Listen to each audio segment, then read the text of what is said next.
amazing viewers. Thank you so much for joining me on my program once again. I appreciate you wherever you are connecting from. If you have not subscribed to my channel, please kindly subscribe to my channel. Click the notification bell so that you'll be notified each time I upload a video. You will be among the first to receive it. Thank you so much and remain blessed. Welcome back. You're watching Hard Copy, coming to you from our studios in Abuja. Our guest tonight is Professor Kenneth Amaechi, who is a leading scholar on sustainable business and finance in the Global South. He's the chair in business and sustainable development and director scaling business in Africa at the University of Edinburgh. He's also the chair in sustainable finance and governance at the European University Institute in Florence. He also serves on a part-time basis as the economic advisor to the Imo State governor. Let's talk about the Southeast. The Southeast has now a peculiar challenge. It started gradually in terms of agitations to be included into the polity before you knew what was happening. It has now started as agitations for an entire entity, a separate entity. And the method of agitation is such that it is beginning to affect the economy of the Southeast in terms of investors coming in there and also even the investors that are there and the economic activities of the people. The sit-at-homes haven't exactly helped either. From where you sit, when you speak with the governor of the state, who has also had his own personal challenges, what are some of the things, what are some of the pictures you're painting with, particular regard for the Southeast? As someone who is living in Scotland, I'll be very naive to say people are not entitled to question their identity and also how they participate in a country. So my point, there are people who argue that Nigeria is non-negotiable.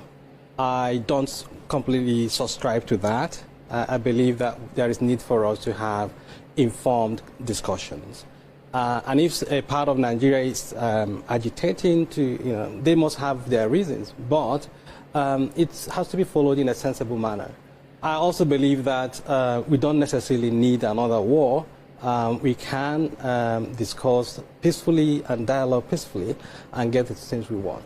And again, that's where the quality of education comes in, because if you have good education, then it will help us to position some of these things in a very logical sense. And if I disagree with you, it's not that I hate you, or it's not that I don't want you to survive or live.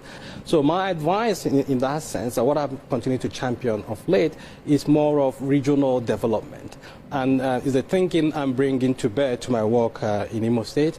I've also done some work around Afri-capitalism. And Afri-capitalism is how Africans can truly develop themselves. And if I look at it from that perspective, I can see the fact that there is a link.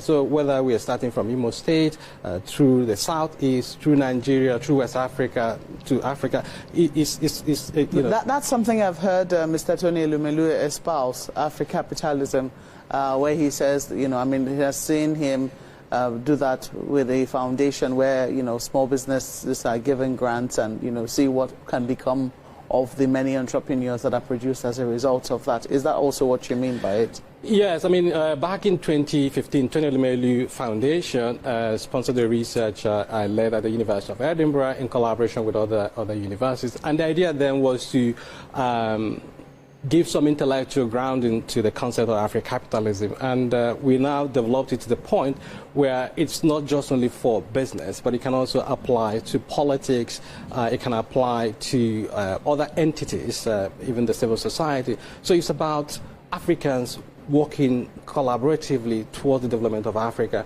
but also in a way that recognizes African values, African worldviews. So from a business perspective, you can think about the private sector contributing to the development of Africa.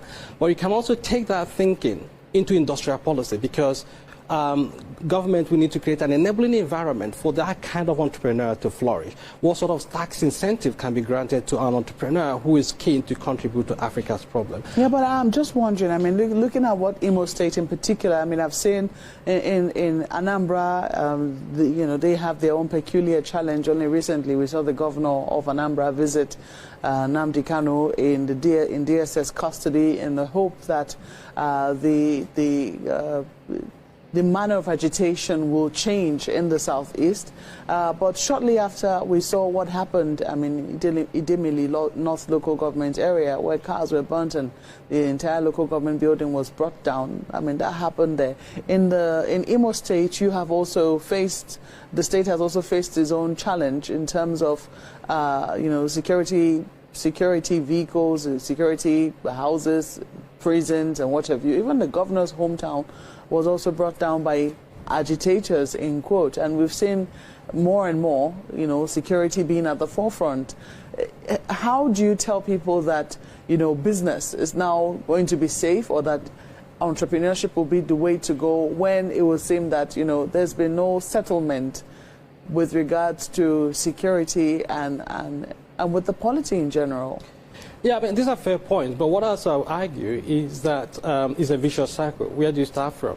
One of the points I made earlier is that unemployment is at the heart of the insecurity challenge in Nigeria, even in Africa and other parts of the world. So how do we break that cycle, vicious cycle? For me, one way is for businesses to think about how they can use their power to create good jobs. But you don't need to be in Imo State, for example. You don't need to be in Anambra or the Southeast. But think about your value chain. Think about your supply chain. I'll give you an instance. At the moment, I'm trying to develop a concept I call the corporate Imo Impact Partnership. And here I'm looking at companies that are not based in Imo State, but that have their value chains extended to Imo State. All of this is in an environment where you have acknowledged that there is poor education, and that you think that should be a priority. I mean, are you linking that with the proposals which you are coming up with? Of course. I mean, when it comes to empowerment, it can look at two angles to it, in terms of skills, education, and the skills required, and employability. I mean, are they ready for the market? So we will look at the root cause or causes of this, and then think of how the different companies can help contribute to this. There are people who may not have your formal education, but they can also be empowered through informal work. Say, for example, we identified in Imo State that fabrication, is one of the key things that can support, that can create jobs. Because you have the oil and gas companies there. Innocent, for example, is thinking of going into Imo State. So we need a lot of fabrication. Imo State is not far from Aba. Newi, so, and it's very much well positioned. So you can do a lot more around that. The other bit is also digital economy, and when you go there, you hear this whole notion about young people who are tech savvy, but they may not be using technology in the good sense. So the idea now is, how do we rechannel that energy, useful energy, and exuberance into something that is much more positive by tapping into the digital economy? I give you an instance. I mean, I have somebody based in Lagos who does my graphic works in Edinburgh. But he's in Lagos, and the job he does are great to a large extent, comparable to what you find in Edinburgh or any other European city. But he's based in Lagos.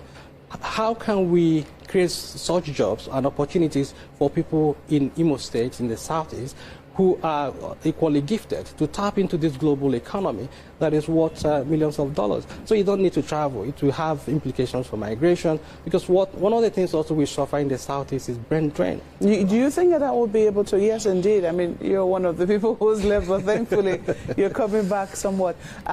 Do you think that I would also address the agitations and perhaps even the manner of agitation? Because the sit-at-homes are still there. If the number of work days are reduced, there's very little time to do much.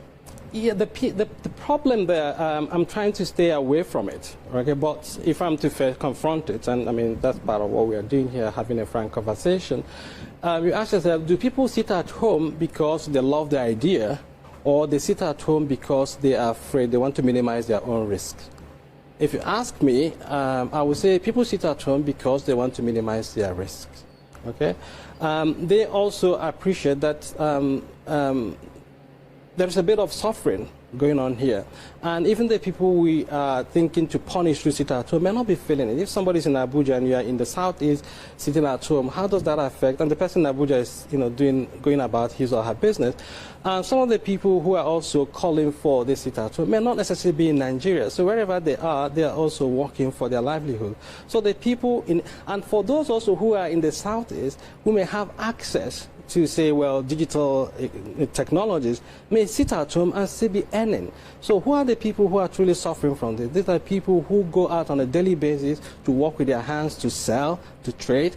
And these are the same people also that we are trying to save. So if you look at it from that perspective, you can see that it's a double dilemma and an increased burden on the people who want to save. And I think any good government, any good leader, anyone who is thinking of a country should then consider the most vulnerable and the weakest in the society.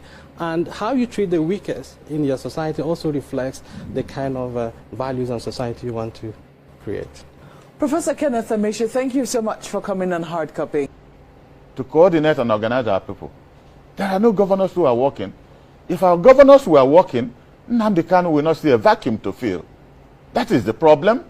We leave the main problem and start talking about, declaring sit at home. Why shouldn't they be sit at home? If people don't want to sit at home, does anybody go to harass them? Even since they made the announcement, people should be going to work. Out of fear, people still sit at home. They have made it known that it's only the day they will take him to court that they will ask people to sit at home.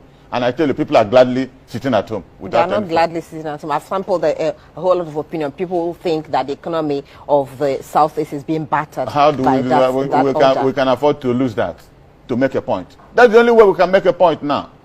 Because this country has not recognized the contributions of the Igbos in this country. They have not. If not, tell me how the government will be talking about, there's a word they use, to dominate.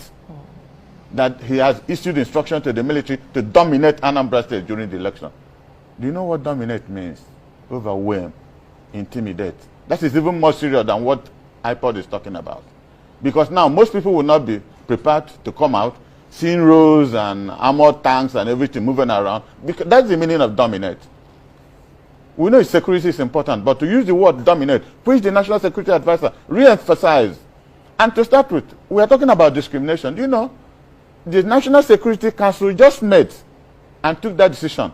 In that National Security Council, not one human being from the whole of former Eastern region. Not one human being. That is part of what Nnamdi Kanu is talking about. Injustice, lack of inclusion. Not one human being. Because we are not in the... But Chief Dan... Just a second. We are not in the service, any of the service distance. We're not security advisor. We are not chief of staff. We are nothing. They couldn't even invite... They have two lackeys in the Southeast. They could have called the governor of Imo State to come and tell them, theoretically, what is it that is happening as a basis of their decision taken. So in the National Security Council, where the decision was taken to dominate Anambra election, there was no Igbo man there. Not one. You knew I was, what do you call it? I was kidnapped on the 26th of last month. Yes. And held for about 3-4 hours before they released me and took my vehicle and every other thing. And I had courage to ask. I was saying the blood of Jesus. I saw young men carrying brand new AK-47 rifles, intimidating myself and my driver. And I got annoyed. I said, God, I'm above 70. I've lived the better part of my life.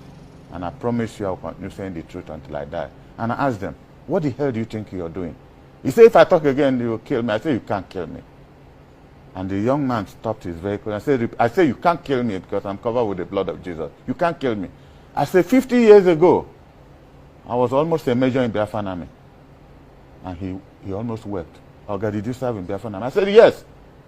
If we knew this, we wouldn't have taken up this job. The problem is coming from your own environment. If we knew that you helped to save our people, and I almost wept. And they said, nothing will happen to you and your driver. And they dropped us off. About 30 minutes after that, they told us that most of the violence were imported, that they are being paid to go and destroy their own properties from outside, so that they create a problem as Igbos are doing something wrong. Our people have value for life. Igbos have value for life, more than any other tribe in this country. And I make good to say it anywhere. Because anybody who goes around this country investing does not hate this country. There was a time I was in one of your programs doing around from 9 to 10 o'clock. Then my friend Ibrahim Dankwambo was governor of Gombe State. I had a 1-hour program. And I said, can any other tribe tell me which tribe has made any contribution to the development of this country, to the patriotism of this country more than Igbos have done? There's no part of this country you go and you don't see any Igbo man making an investment. Come to the whole of Eastern region, you don't see an Hausa man with one property. I said it on TV, and not one person. The governor called me, the northern governor summoned an emergency meeting in Kano and discussed my program. I said, you see an Hausa man, he's selling currency at Owerri Road. You don't know when he comes in and when he goes. If you see a Yoruba man, he's about the tailoring service. They won't even buy an empty land. But an Igbo man comes to your place, buys land, develops it, makes sure they build a school. Igbo State Union built a college in Kano in the 50s that everybody was going to school. Is that hatred? Do we hate this country? Why do they hate us so much?